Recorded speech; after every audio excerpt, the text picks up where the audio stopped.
The sound of the slap cracked through the first-class cabin like a pistol shot. Conversations died mid-sentence. Champagne glasses hovered, suspended in astonished hands. Time seemed to freeze as a red handprint bloomed across Camille Baxter's cheek, her 6-month-old daughter shrieking in her arms. Flight attendant Lauren Shepard stood frozen, her hands still in the air, horror widening her eyes as realization settled in. In that tense silence, Camille's expression shifted not into pain, but into something far more dangerous. Recognition, not of Lauren, whom she'd never met before today, but of the centuries-old pattern she'd encountered her whole life.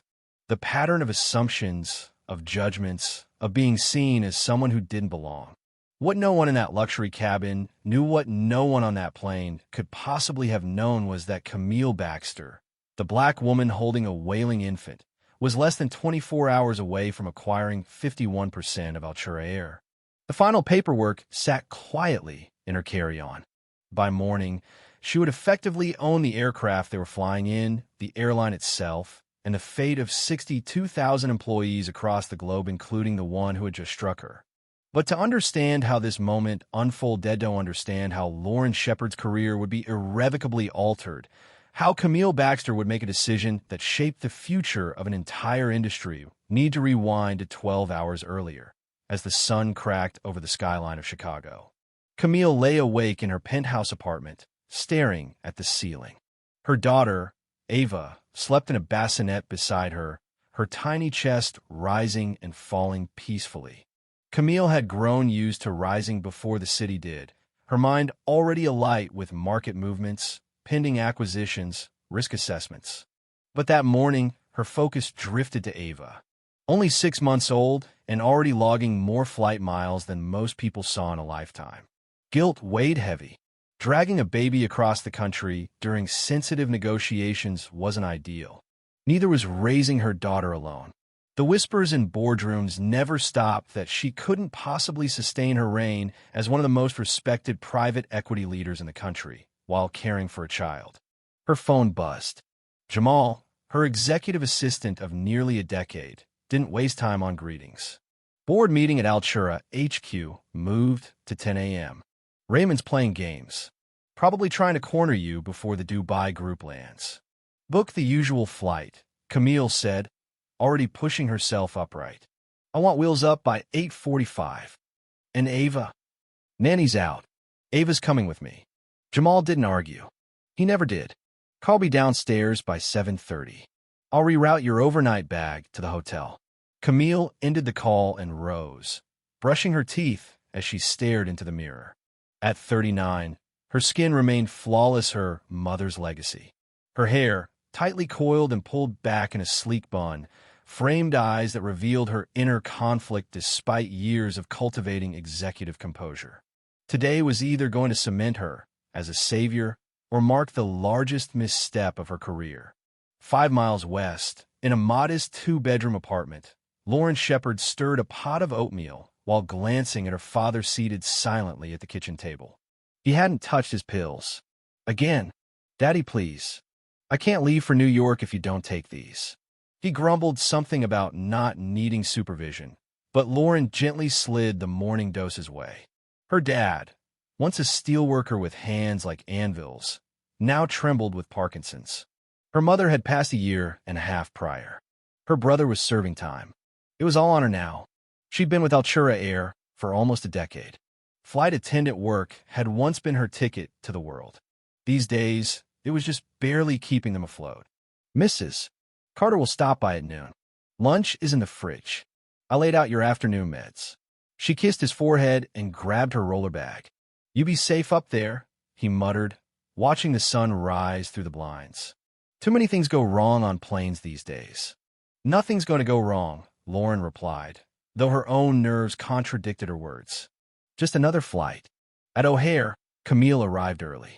Her beige trench coat matched her cream slacks, and Ava, nestled against her chest in a baby sling, dozed peacefully. Jamal met her with the same efficiency as always. "Security's been notified. You'll be through in 5. First-class seat confirmed." Camille thanked him as they approached TSA. An older white couple behind them murmured loudly enough for her to hear. Why would a woman drag a baby on a business flight? She stiffened but didn't respond. She'd heard worse in her time, much worse. 15 years of being the only black woman in the room had thickened her skin. In the Altura lounge, she reviewed the latest fleet maintenance reports on her tablet while Ava nursed. The numbers weren't pretty. At least a dozen jets needed overhauls far more urgent and expensive than the CEO, Raymond Connors, had disclosed. Jamal leaned close. We've got leverage. He needs this deal. Dubai can't act fast enough. Camille nodded, but her attention turned to Ava, who squirmed in her arms. Don't worry, baby girl, she whispered. Mommy's about to save an airline. Elsewhere in the terminal, Lauren was rushing through crew check-in, barely making in time. Her usual first-class assignment had been stripped last minute, swapped in favor of a male co-worker with less seniority. VIP on board, her supervisor explained. We need our best up front. The unspoken message was clear. Best didn't mean Lauren, not today. Back on the aircraft, Camille boarded quietly. The usual array of executives filled first-class gray suits, stock portfolios, and thin smiles. She settled in a seat 2A and strapped Ava in her lap. Gerald, the senior purser, greeted her with syrupy politeness. Word of her impending ownership had clearly leaked. Can I get you anything, MS? Baxter, just water, thank you. Halfway through the flight, after a bout of turbulence and a particularly loud complaint from a passenger across the aisle, Ava began to wail. Camille rocked her gently, humming softly. Gerald gave her a look of strained sympathy, as though apologizing for her own child's behavior. It wasn't until Camille went to change Ava in the lavatory, balancing her on her hip while turbulence rattled the cabin, that things turned. As she exited the restroom, still soothing Ava, flight attendant Lauren turned the corner with a tray of drinks and collided with her. Watch it, Lauren snapped, startled. In the seconds that followed, whether from stress, instinct, or prejudice, she struck Camille. The entire cabin gasped. Lauren froze, realizing too late who she'd hit. Camille's face remained stoic. Not angry, not shocked, just resolved. She returned to her seat without a word. Ava settled quickly in her arms. Gerald rushed over, horrified, already on his headset with the pilot and operations. By the time the flight landed, Camille was met at the gate by her attorney and 2 Altura Air executives. Lauren, pale and silent, was escorted off the aircraft. 3 hours later, Camille Baxter entered the Altura headquarters boardroom, Ava asleep on her shoulder. Raymond Connors rose, extending a hand with forced politeness. MS. Baxter, thank you for coming. Camille sat, Jamal at her side. She laid the revised acquisition offer on the table. This is non-negotiable. And yes, I am aware of the Dubai bluff. The room fell quiet. Camille's voice was even. We're not just buying planes. We're investing in people. That includes everyone from pilots to ground crew to flight attendants. Her eyes landed on Raymond. And I expect full accountability for today's incident on Flight 263. He blinked. You heard there was some disturbance. There was an assault, Camille corrected, on the future majority owner of this airline. Silence.